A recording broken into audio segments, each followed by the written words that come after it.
Hey there, and welcome back to another episode of Be Encouraged Moments.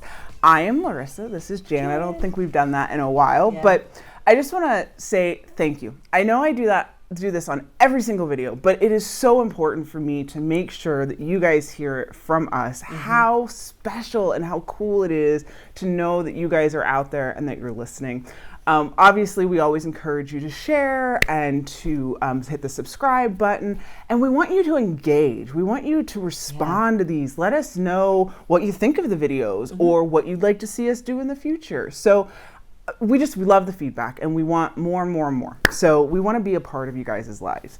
So with that said, today we're going to be talking about our children and about memories and being fully present, all kinds of things. So it's kind of a mashup of some videos that I've done in the past, but then it's also kind of a running joke. So whenever I go on vacation, it started, I don't know, probably 6 years ago. At least.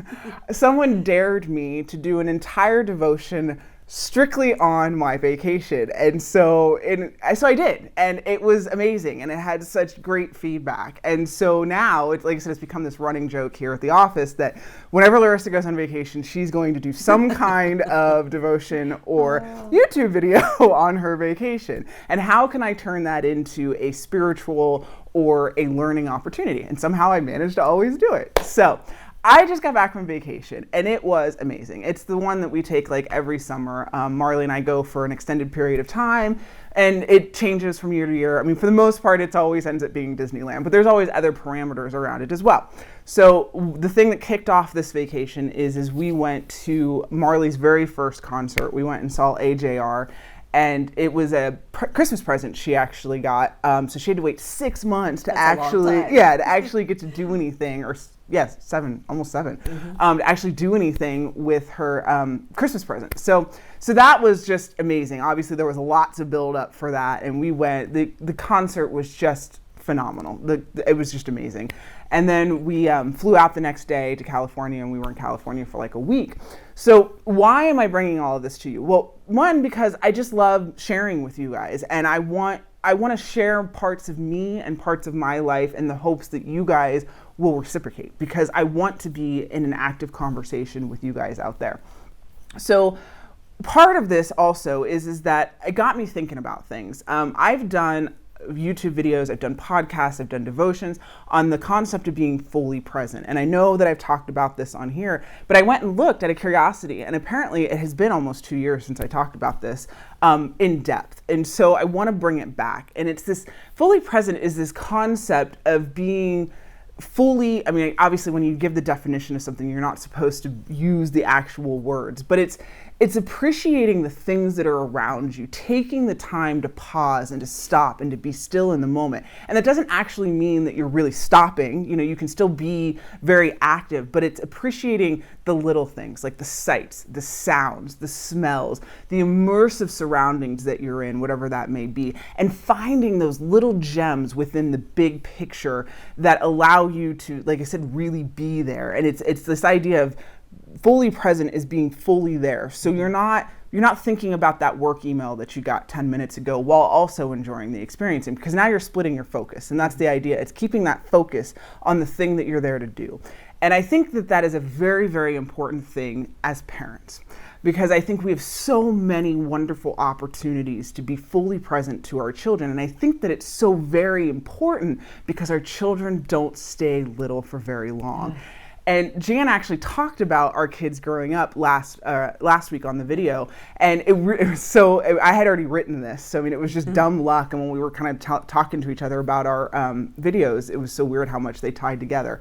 And like I said, our kids are, and that's why I wanted to bring the vacation thing to the forefront, because what I noticed over the course of the last 10 days or however many days we were gone was my 5'9", 12-year-old is not the little girl who used to fall asleep on my chest anymore. And no, this isn't like shocking to me. This isn't something I just noticed on this vacation, but it was something that I was fully present to for 10 days. I was not distracted by work. I was not distracted by electronics. I was not distracted by TV, whatever scenario you want to put in there that fits for you. I was just with my daughter. My daughter was calling the shots. My daughter was making the decisions. She was picking out the outfits. And if you know anything about me at all, my daughter and I dress alike 90% of the time. She dresses me in the morning. She lays out what she wants me to wear. And so we often have the same shirt on. But when we go on these trips, it's like head to toe. From the hair accessories to the jewelry to that, normally it's a dress. It's like a skater dress, to the shoes. We even have matching shoes and socks. It's like the whole kit and caboodle. It is. And so she gets to decide all of that. And so it just is mind blowing. And it's so, I was telling Jan this morning, it's bittersweet, and that is the best word to use when describing our kids growing up. Because one minute they are teeny tiny and need us for everything, from tying their shoes to getting dressed to almost a teenager who, a lot of people talk about how when they reach that teenage stage, they don't really need you as much. I think they do, they just need you in very different ways. And sometimes it's really hard to break through that teenage barrier to find out what those ways are. But it's a different kind of need. And when they're little, it's so obvious and so apparent and so loving. And I don't think it's any less loving when they're teenagers, but there's a lot of, as Jan was saying last week, eye rolling and maybe some attitude and some resistance that you don't get when they're little, because they're discovering who they are in this world. They are no longer dependent on you pretty much laying that out for them. And like I said, it's just bittersweet, because I love being in this time with my daughter, and I love seeing the woman that she's growing into. And I love the new things that the knowledge that she brings to the table that is just, I've never experienced it with her before because it's brand new. But I still very much miss that teeny tiny little baby that fit right here, or the little girl that used to grab my hand and or the girl that I could pick up, now I have to look up to her. And so that was just it. It's this idea of, I know one of the things that bugged me, maybe not bugged, that's the wrong word, but you often hear as a new mother, don't cherish these moments because they're going to be gone soon, or be present in the moment. It's going to change. Everything's going to change. All those kinds of things. And while yes, that's true, I don't know. I guess it just kind of bugged me. Of course I'm cherishing it. Why wouldn't I? I guess I just got annoyed in that respect. But it's true. They are, when they grow up. Like I said, you are going to miss. You're not going to miss, but you physically are going to miss, like I said, those little things. But I don't want you to miss the opportunity to see the new things. And that's what I want to talk about is while it's bittersweet, don't get stuck back here. Love where you're at right now. Exactly. And that's where this fully present aspect comes into, because if you aren't fully present in all of those different stages, you miss all those beautiful gems that you can take along with you as they grow. So yes, she's 12 and she's more independent, but there are still things that I hold on to from when she was little. And so on this vacation, when I see her face light up, so when we were at the concert, I sent the picture to Jan because it just blew my mind. Her face, I could see my 2-year-old in that face. I could see my 5-year-old in that face. And that's the part that I want you to really grasp a hold of, is that by being fully present, you're grabbing a hold of these teeny tiny little gems that are going to follow you the rest of your life. And you're going to have these memories that you can cherish forever. And when they're eye rolling and attituding, sometimes those gems really help you get through those too. It's true. So one of the other mashups that I wanted to bring to this was, I did a video, I don't know, probably 2 years back again as well. And it was called Forever Here For You. And it was this song that my dad sent me, and it was written by Bernadette Morris, and it was a song that she wrote for her daughter.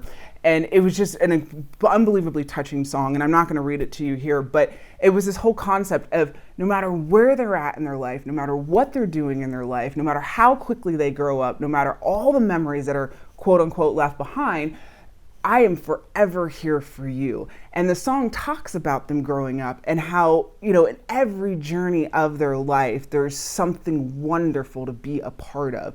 And much like what Jan was talking about last week, it's new to them, but it's new to us too. I mean, I don't care if you have a house full of kids. I don't care if you have 10 kids.